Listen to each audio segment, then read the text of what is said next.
Alright, so I posted this video the other day here, and I'm going to do a walkthrough with it, uh, because so many things go wrong in this video that it is easy. Alright, so we can already start here with, let's see what's going wrong. This guy doesn't have a towel over his shoulder.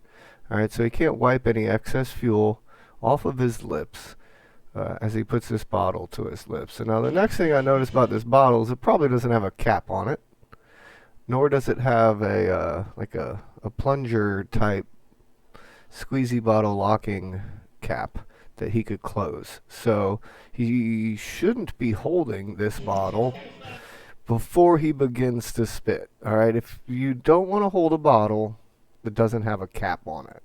Alright, and you're going to see why in a second. He also, because he should have set that bottle down first and foremost. And then he should have took a towel from his shoulder and wiped his mouth. Also, I'm going to be willing to bet that the fuel that he's using is probably not like a paraffin, waxy oil type fuel. It's probably something that's too volatile to really be messing with. So he has no safety that I can tell. I don't know. There was a guy somewhere that shows up with a towel. Maybe, but that guy doesn't necessarily act appropriately. So as we can see, the next thing that's happening wrong is see how low this flame is below this guy's mouth. You should never bring, and look how close he brings it to his face. You should never bring the torch that close to your face. First of all, it's unnecessary. And the other thing is, if you were going to begin to breathe, you would want this torch to be above your face. You want to bring the torch from far away, over and above your face, and you're going to make sure that the heat of that flame is above you, and you're going to mist into that direction. But still, big problem here is this guy's holding a bottle of fuel with no cap on it. And as you can see, because he's not holding this torch over his face, this fuel is now going below him, which allows it to, the heat to move up towards him. Even at this point, even if he didn't have fuel residue on his face, which he does, that would still be a really uncomfortable amount of heat to have that close to your face. You really want to breathe up and away from your face, and the heat from that flame stays high and far above your lips, face, and head. So as we can see here now, his face is on fire, probably from residual fuel, and now he's gonna try to wipe his face with the hand that he's holding a bottle of fuel with. So now he's put this whole bottle of fuel right up next to a flame. I can't tell if somebody tries to take the bottle or if he drops it at this point, because people start smacking his face.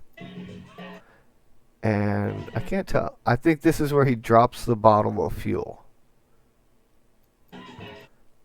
So now shit gets real fast.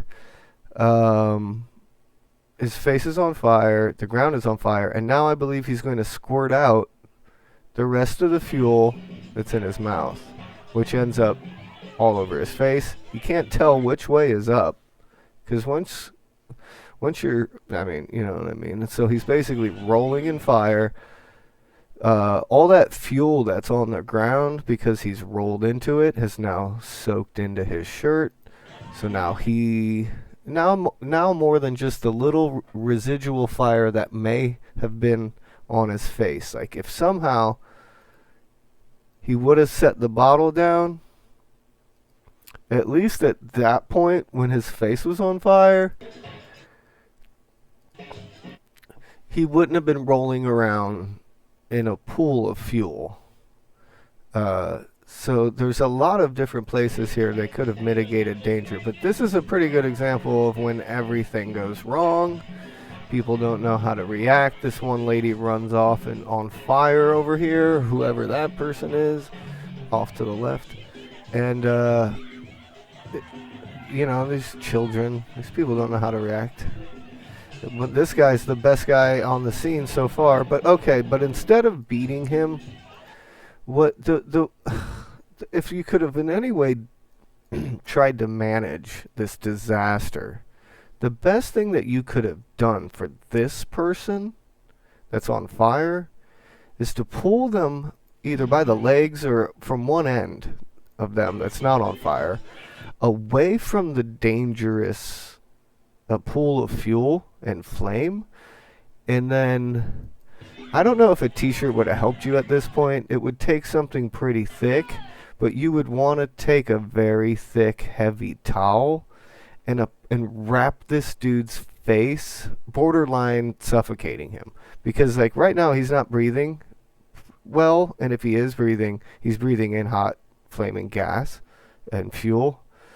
So if you could potentially smother his face with a very thick towel or cloth, you might at least, even if his shoulders and body and shirt is on fire, if you could protect the face and lips and nose and breathing, because the fuel and flame will go inside of your nose and face.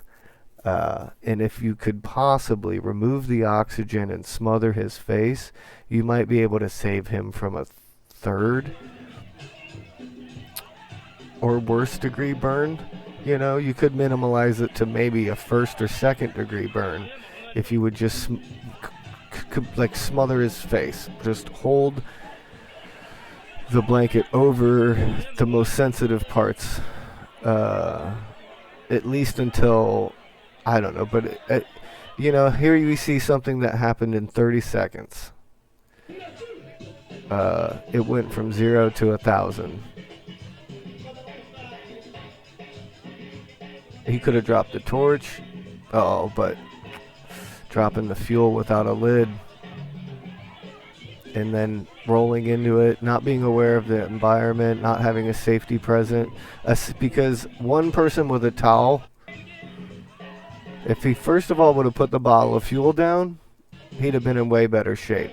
The next thing is if somebody would have been at the ready with a towel right here and put a towel on his face right here, right now, that situation would have been over and it wouldn't have compounded. Pretty terrible scene. Be safe out there, everybody.